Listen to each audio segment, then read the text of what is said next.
8장 24절에서 35절까지입니다. 여호수아 8장 24절 35절 같이 읽습니다.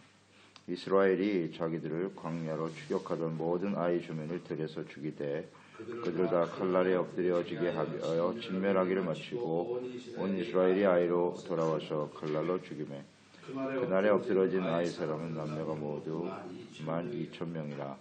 아이 주민들을 진멸하여 갇히기까지 여호수아가 단창을 잡아 등선을 거두지 아니하였고 오직 그 성읍의 가축과 노력한 것은 여호와께서 여호수아에게 명령하신 대로 이스라엘이 탈취하였더라.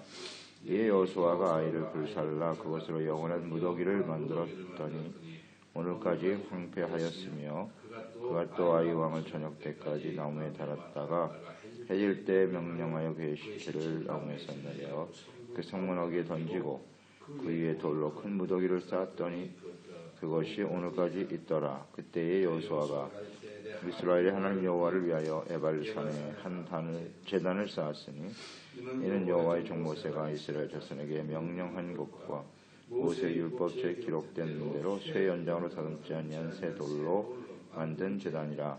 무리가 여호와께 번제물과 화목제물을 그 위에 드렸으며 여호수아가 거기서 모세가 기록한 율법을 이스라엘 자손의 목전에서 그 돌에 기록하매 온 이스라엘과 그 장로들과 관리들과 재판장들과 본토인뿐 아니라 이방인까지 여호와의 언약궤를 맨 레위 사람 제사장들 앞에서 그의 좌우에 서서 절반은 그리심산에 절반은 에발산 앞에 섰으니 이는 전에 여호와의 종 모세가 이스라엘 백성에게 축복하라고 명령한 대로 함이라.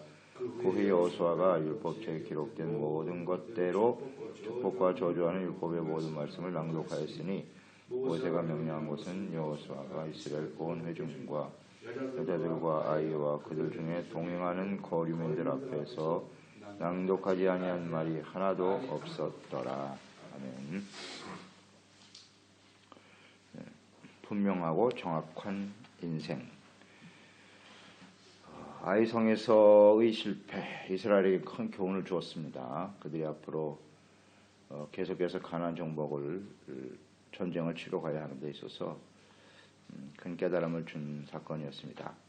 실패의 원인을 잘 깨닫고 회개하고 돌이킬 때 하나님께서 계속 함께 하시고 그 말씀대로 순종할 때에 대성을 거두게 되었습니다.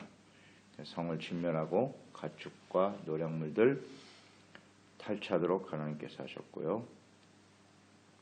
또 이 아이성 여리고성과 같이 영원한 무더기가 되게 하라. 황폐하게 되었다 그랬습니다. 이처럼 이스라엘과 하나님 함께 하시는 하나님, 그 하나님을 대적하는 자들의 최후는 이와 같다 하는 것을 잘 보여주고 있습니다. 가나안 땅에 거주하는 이 가나안 족속들이 진멸당하는 것은 그들이 하나님께 범죄했기 때문입니다. 우상 숭배에 깊이 빠져 있었고 하나님에 관한 소식을 분명히 들었습니다. 들었지만 그들은 문을 열고 하나님과 이스라엘 백성들을 영접하기보다는 문을 닫고 대적했단 말이죠.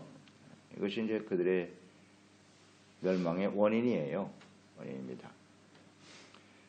기생 라합의 구원, 여리고성에서 그것은 아주 중요한 깨달음을 주는 것이죠. 아무리 이방인이고 멸망에 갈 수밖에 없는 사람들이지만 그들이 진실로 영접하면 구원받을 수 있다는 것을 확실하게 보여주신 거죠. 하나님께서는 이 땅의 모든 사람들이 이렇게 하나님의 심판을 받아 멸망을 당하기를 원치 않으시죠. 모든 사람들이 구원받기를 원하세요. 그러니까 문제는 그들이 하나님을 두기를 거절한다는 거죠. 거부하고 대적한다는 게 문제죠. 이 또한 하나님의 속성이십니다. 영접하는 자는 하나님의 거룩한 자녀 백성이 되게 하시지만 그렇지 않으면 멸망에 처할 수밖에 없다는 사실. 그래서 이 땅에 예수님이 오신 이후에 또 2000년의 세월이 흘러가고 있는데요. 그만큼 하나님께서는 모든 사람들이 구원받기를 간절히 원하고 기다리고 계시는 거죠. 그런데 사람들이 대적하고 거부하거든요.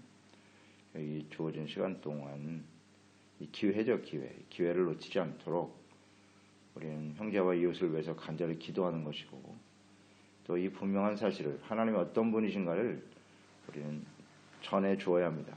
가르쳐야 한다는 사명을 생각하게 되네요. 아이성과 여리고성 완전히 황폐하게 되었더라. 이것이 이제 하나님을 대적하는 사람들의 모습인데, 우리도 그런 가운데 있었단 말이죠. 우리가 이제 라합의 상황을 묵상했는데 놀라운 기적이죠. 하나님의 은혜고요. 그 멸망해가는 그곳에서 구원을 받으셨다고 하는 것은 놀라운 축복입니다.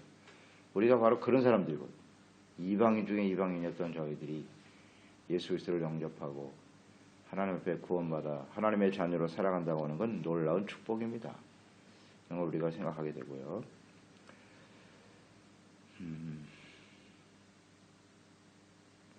그래서 30절 이하에 보면 아이성 점령한 이후에 가장 먼저 한 일이 무엇인가? 에발산에 제단을 쌓았다 그랬습니다. 승리한 이후에 한 일. 30절에 보면 하나님 여호와를 위하여 에발산에 한 제단을 쌓았으니, 하나님을 위해서 쌓았다. 제단을 쌓는다고 하는 것은 예배죠. 예배와 제사인데 하나님을 위해서 했다는 거 있습니다. 예배는 언제나 하나님을 위해서 드리는 겁니다. 하나님을 위해서. 그러니까 이 싸움을 하나님을 위해서 하고 있다는 거 항상 잊지 말아야 해요. 너무나 당연한 일이지만 사람들이 이것을 자꾸 놓친단 말이죠. 아간이 범죄한 이유 아시겠죠? 하나님을 위해서 싸우는 전쟁인데 자신의 유익을 위해서 욕심을 냈단 말이죠. 자기를 위해서, 자신의 유익을 위해서 싸우는 것이라고 생각했기 때문에 아간은 죽임을 당한 것입니다. 이거 잘 묵상해야 됩니다, 여러분. 매우 중요한 문제입니다, 이거는.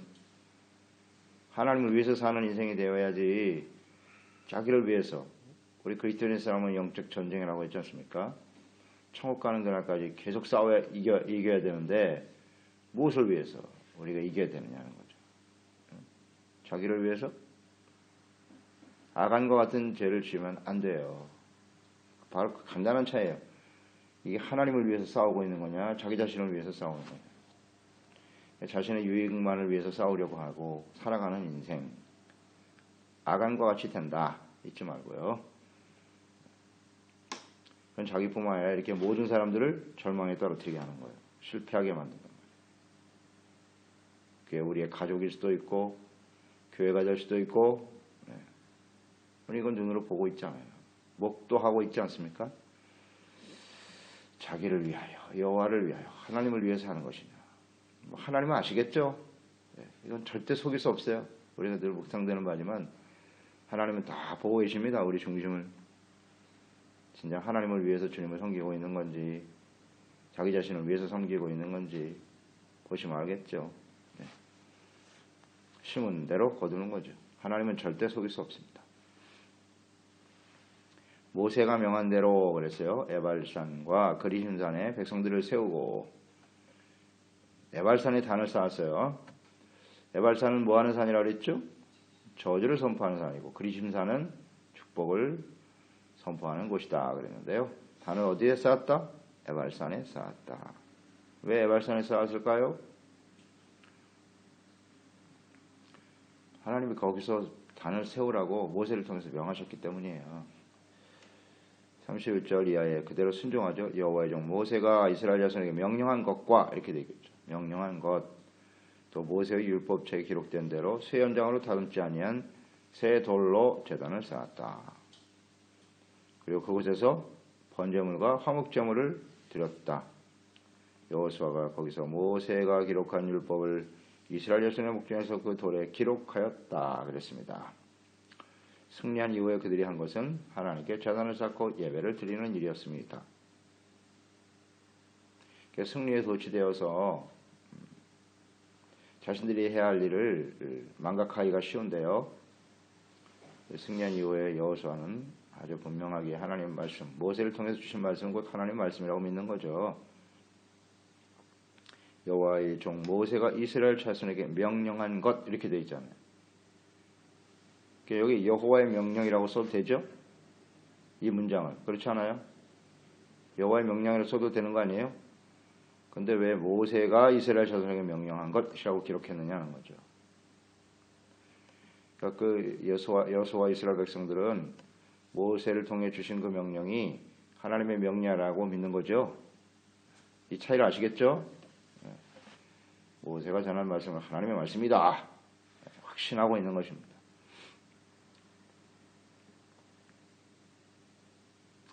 말씀대로 순종하는 여호수아와 이스라엘 백성들.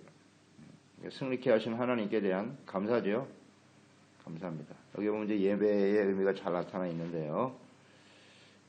이 말씀은 신명기 27장입니다. 27장 4절 8절 말씀에 보면 말씀 그대로예요. 너희가 요단을 건너거든 내가 오늘 너희에게 명령하는 이 돌들을 에발산에 세우고 그 위에 석회를 바를 것이며 또 거기서 네 하나님 여호와를 위해 제단 곧 돌단을 쌓되 그것에 쇠 연장을 대지 말지니라. 너는 다듬지 아니한 돌로 네 하나님 여호와의 제단을 쌓고 그 위에 네 하나님 여호와께 번제를 드릴 것이며 또 화목제를 드리고 거기서 먹으며 네 하나님 여호와 앞에서 즐거워하라. 너는 율법의 모든 말씀을 그 돌 위에 분명하고 정확하게 기록할지니라. 그대로예요. 말씀 그대로 하잖아요. 토시 하나 안 틀리죠. 여호수아는 승리한 이후에도 승리에 독취되어서 자신의 영광을 나타내기보다는 하나님의 말씀대로 순종하고 있지요. 에발산에 단을 쌓아라 이렇게 주님 말씀하셨어요. 에발산에 세운 이유는 아시겠죠? 신명기 28장에서 잘 보았지만 하나님 백성들이 그 말씀에 불순종하여 하는 경우에 당할 하나님의 그 심판이 매우 크죠. 그 내용이 훨씬 더 많죠. 그러니까 하나님의 백성들이 하나님께서 말씀하신 대로 목이 곧은 사람들 있잖아요. 아주 교만하고 고집이 세고 하나님 말씀 잘 안 들어요. 그렇기 때문에 에발산을 세워서 하나님의 말씀을 불순종하게 되면 하나님의 심판이 매우 크다는 사실을 다시 한번 경각심을 갖게 하는 거죠. 그렇습니다. 우리는 순종보다 불순종하기가 더 쉬워요. 그게 우리의 성향이고요. 이것을 잘 좀 인정하고 겸손한 자세로 주님을 섬기는 것이 필요하죠. 그러니까 승리한 이후에, 성공한 이후에, 형통한 이후에 우리는 어떻게 해야 된다? 제단을 쌓아야 되는 거예요. 예배를 잘 드려야 돼요. 힘들고 어려울 때는 열심히 나와서 기도하고 주님 섬기다가 모든 것이 풍족하게 되고 승리하면 주님을 떠나버린다고 해요. 그런 성향을 가지고 있어요. 사람들은 다요. 우리도 거기에 포함되고요. 그러니까 오늘 승리한 이후에 하나님 앞에 단을 쌓는 것이 매우 중요합니다. 단을 쌓을 때 어떤 돌을 사용하라고 그랬죠? 쇠 연장을 대지 말지니라. 다듬지 말라는 것이죠. 다듬지 않는 돌로 단을 쌓아라. 예배에 대한 태도거든요. 하나님의 뜻이 담겨 있죠. 무슨 의미죠? 어떤 의미로 그렇게 말씀하셨죠? 하나님은 예배 형식을 중요시 여기잖아요. 자꾸 돌을 다듬는 돌을 하라는 건 형식적으로 뭘 아름답게 치장하려고 하는 형식적인 예배는 옳지 않다는 겁니다. 다듬지 않는 돌은 순수함이죠. 있는 그대로 하나님 앞에 꾸밈 없이 솔직하게 나와 얘기하고 주님을 섬기는 사람이 되어야 합니다. 예배 형식에 치우치면 안 돼요. 내가 예배를 몇 번 드렸다 이런 게 중요한 게 아니고, 물론 하나님 앞에 사랑하는 마음으로 많이 드릴수록 좋은 것이지만 너무 외적인 요소에 치우치지 말고 마음 중심으로 신령과 진정으로 예배를 드려야 한다는 뜻이겠죠? 네. 철연장을 대지 말라는 뜻이에요. 예배 태도, 마음 중심을 보시는 분이시니까요. 그리고 그곳에서 무엇을 드렸다? 어떤 제사? 번제와 화목제. 제단을 쌓는 의미죠. 번제와 화목제는 무슨 의미가 있다고 했습니까? 번제는 하나님 앞에 우리의 죄를 회개하는 거죠. 회개. 그리고 또 번제는 온전한 헌신. 화목제는 용서받고 은혜 받은 것에 대해서 감사하여 드리는 거죠. 자원하는 심령으로 하나님께 헌신하는 것이 예배입니다.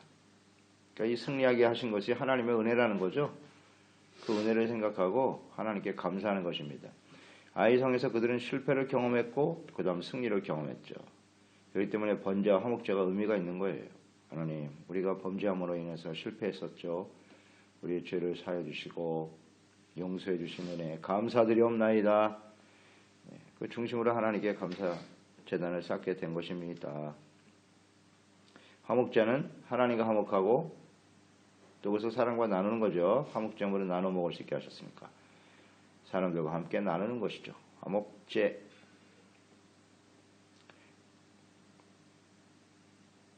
은혜 감사. 진정한 회개죠. 회개, 용서, 은혜, 감사. 이것이 예배입니다. 그럴 때 이제 하나님과 화목해진다는 사실. 이게 예배 내용이에요.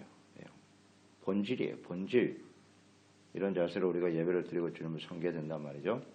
그러니까 우리가 예배를 잘 드리고 나면 어떻게 되는 거예요? 하나님과 우리가 화목해지는 거예요. 그래서 평안이 찾아오는 거예요. 평강이.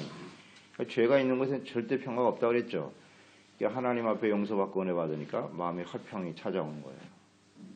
그래야 다른 사람과 화목할 수 있죠.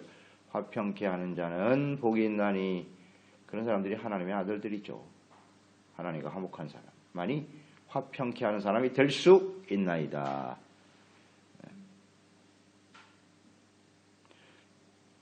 화목. 그래서 우리가 하나님과의 관계가 올바른가? 무엇을 보면 알 수 있다고요? 이웃과의 관계를 보면 알아요. 사랑, 화목 같은 의미죠. 하나님을 사랑하는 자는 이웃을 사랑하는 사람이죠. 이웃을 사랑하지 않는 사람은 하나님을 사랑하지 않는 거죠. 거짓말이라고 그랬어요.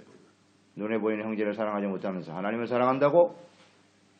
멘티로소. 거짓말이다. 마찬가지거든요. 우리가 하나님과 화목하는 것은 이웃과의 화목이에요. 남편과 아내가 화목해야 합니다. 당연한 거 아니에요? 부모와 자녀 간에 화목이 있어야 합니다.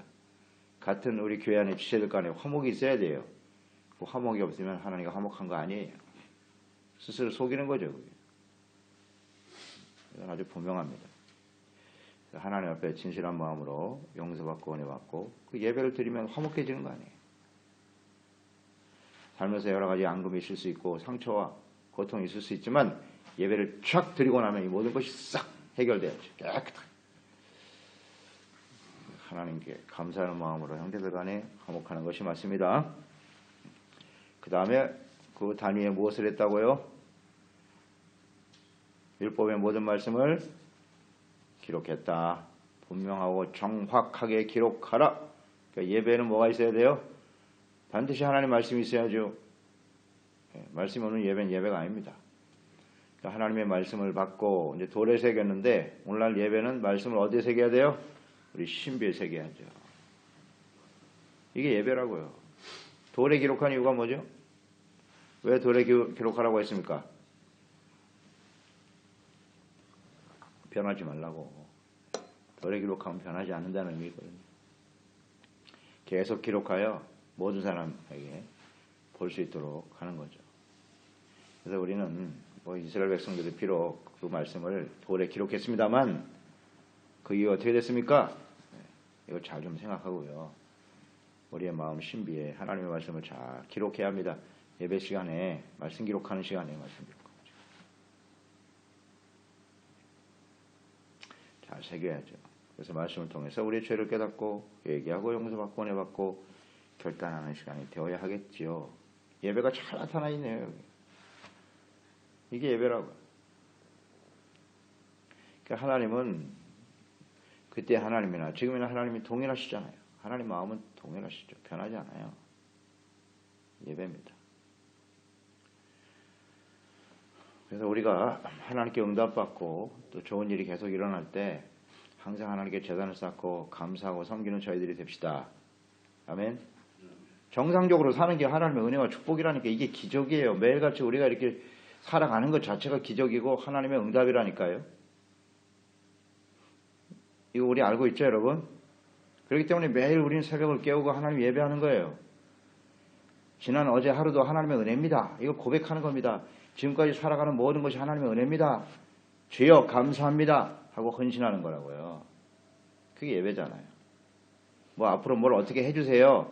그건 그 다음 문제고 지금까지 살아온 것이 은혜입니다. 진실한 마음으로 하나님께 고백하고 주님을 섬기고 오늘도 저희는 말씀이 필요합니다. 하나님 말씀을 받고 마음에 새겨서 거룩한 의의 백성으로 살도록 결단하고 그렇게 하루하루를 살아갈 때 하나님이 함께 하시니까 마음이 담대해지고 확신이 넘치고 분명하고 확실한 인생을 살게 되는 것입니다. 아멘이죠. 하나님의 말씀은 분명하고 정확하게 기록해야 합니다. 예. 정확하게 하나님의 말씀을 이해해야 돼요. 분명. 하나님의 말씀은 좌우의 날선 검과 같다 그랬잖아요. 예리하죠. 두리뭉실하게 뭐가 뭔지 모르겠다. 그렇지 않아요. 하나님의 말씀은 정확합니다. 그래서 좀 분명히 해야 될 것 같고요. 그래서 33절에 보면 온 이스라엘과 장로들과 관리들, 재판장, 본토 뿐만 아니라 이방인까지 여호와의 언약궤를 맨 레위 제사장들 앞에서 그의 좌우에서 절반은 그리심사, 절반은 에발산에 서게 하셨다. 언약궤를 중심으로 해서 좌우에 쫙 이스라엘 백성들이 포진하고 있습니다. 그곳에서 하나님의 말씀을 들었고 기록한 다음에 낭독하였다 그랬죠. 그 말씀을 다 낭독하여 듣게 하였습니다. 왜 이렇게 나누는지 알겠죠? 에발산에 선 사람들, 그 사람들은 어떤 사람들? 에발산을 그림선으로 딱 세워서 서 있답니다. 근데 에발산에 산 사람 너희들은 저주를 받을 거야. 그리심산에 산 너희들은 축복을 받을 거야. 뭐 그런 의미는 아니겠죠. 모든 백성들이 이렇게 양쪽으로 서서 진정한 뜻은 순종과 불순종입니다.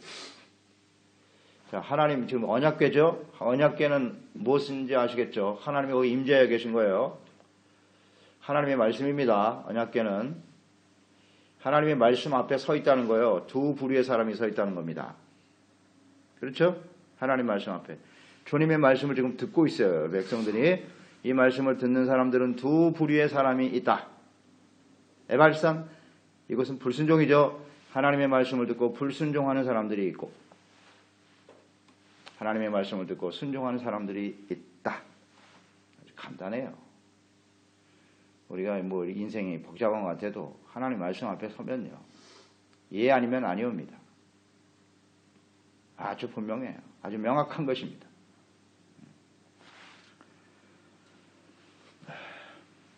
그래서 우리 하나님 앞에서 하나님의 자녀 백성으로 살아가는 것은요. 양자택일입니다. 양자택일이에요. 양자택일, 분명하고 명확한 인생을 사는 것입니다. 중간은 없습니다. 에발산과 그리심산만 있어요. 그 중간은 없다고요. 너희들이 오늘날 선택하라는 겁니다. 에발산에 설 것인지 그리심산에 설 것인지 선택하시오. 자, 모든 사람들은 다 어디에 서기를 원해요? 그리심산. 축복을 받기를 원하죠. 저주받기 원하는 사람이 어디 있어요? 다 그리심산에 서고 싶겠지. 그러나 그리심산에 서 있다고 해서 다 축복을 받는 거냐? 그렇지 않더라는 거죠. 의미를 알아야죠. 의미를. 어떻게 해야 그리심산에 설 수 있다? 축복의 자리에 들어가느냐? 말씀을 듣고 순종. 그게 올바른 선택이죠. 근데 우리는 이 중간에 있다고 생각하잖아요. 중간에서 왔다 갔다 하면서 야, 이게 인생이 복잡해지는 거예요. 이런 사람. 정신이 없어. 나중엔 자기도 몰라. 지금 어디에 서 있는지를 몰라. 자기의 위치를. 혼란스러워. 인생이 이렇게 명확한 건데 말이죠. 신명기 11장 26절 28절에 말씀하셨죠.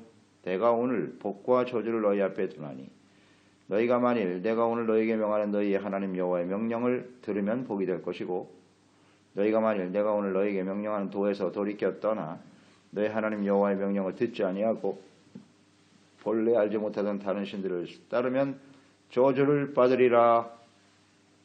자, 이 말씀에서 우리가 깨달은 바죠. 말씀을 듣고 순종하면 복이 되고 명령하는 도에서 돌이켜 떠나. 이게 문제예요. 그러니까 하나님의 말씀을 불순종하게 되면 어떻게 된다? 듣지 않냐고 본래 알지 못하던 다른 신을 섬기게 된다는 거예요. 우상을 향해서 가게 돼 있어요. 하나님의 말씀을 듣지 않는 것이 불순종의 우상입니다. 우상이라고 하나님 말씀하셨잖아요. 다른 신을 따르면 저주를 받는다. 그러니까 저주를 받는다고 하는 것 자체가 하나님을 버리고 말씀을 버리고 우상을 향해 달려간다는 거죠. 이제 아시겠죠? 우상 숭배란 무엇입니까? 하나님의 말씀을 버리고 떠나는 겁니다. 그게 우상이에요. 기준이 거기에 딱 정리가 되어 있어요. 하나님 이외에 다른 것이라고 했는데 좀 더 구체적인 내용은 바로 그런 거예요. 하나님을 싫어해요. 말씀을 싫어해요. 말씀을 듣기를 싫어해요. 그게 우상 숭배라니까요. 그래서 우리가 깨달은 바잖아요. 언제든지 말씀에 대한 우리의 태도, 말씀에 대한 태도입니다. 우리가 어떤 태도를 가지고 있느냐, 그것을 보면 알죠. 선택, 양자택일 뿐이라는 거 잊지 말고 매일매일 우리는 올바른 길을 선택할 수 있는 사람들이 되어야 하겠습니다. 말씀을 아예 듣지도 않는 사람은 올바른 선택을 할 수가 없죠. 잘못된 길을 가고 있는 겁니다. 당연한 거 아니겠어요?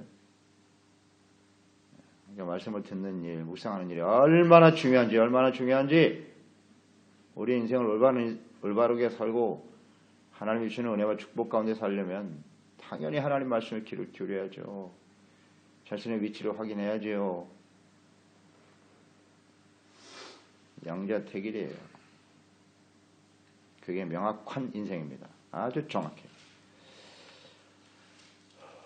그래서 하나님 말씀을 듣고 마태복음 7장에 예수님께서 그대로 요약하셨잖아요.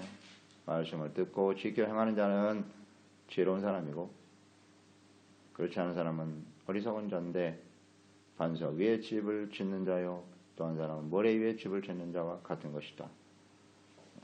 아주 분명하죠. 그래서 날마다 우리가 어느 편에 서 있는가를 확인하고 하나님의 축복을 받아 또 이 하나님의 은혜와 축복을 함께 전하고 나누는 사람들이 되어야 하겠습니다. 기도하겠습니다. 하나님 아버지, 오늘도 주님의 말씀을 듣습니다. 아이성 실패도 했고요. 하나님의 말씀대로 순종하여 승리했습니다. 승리한 이후에 그들이 한 것이 무엇입니까? 하나님의 말씀대로 모세를 통하여 명하신 대로 제단을 쌓고 하나님께 예배를 드리고 헌신한 것이죠. 번제물과 헌제와 화목제, 하나님의 은혜에 감사하고 이 승리가 자신들의 능력으로 된 것이 아님을 고백하고 하나님의 은혜로 된 것임을 감사하면서 하나님 앞에 예배를 드리는 것, 또 그곳에 하나님의 말씀을 듣고 도를 기록했다 그랬습니다. 이것이 온전한 예배의 모습입니다. 우리 인생은 실패도 있고요, 승리도 있어요. 실패할 때는 원인을 잘 분석하고